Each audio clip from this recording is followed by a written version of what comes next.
Hi everyone, I hope you are doing well. In this video, I'm going to show you how you can fit column widths with the text using three easy methods. I will tell you the fastest method at the end of the video. If you found this video helpful, please like it, leave a comment and subscribe. Now let's get started with the first method. First, just select the data. Then from home, here we have format. Click AutoFit Column Width. That is the first method. Ctrl Z. Let's check the second method. Second method using shortcut key Alt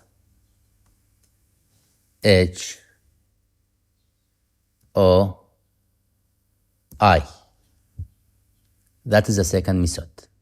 Ctrl Z. For third method, just select this and double click between the columns.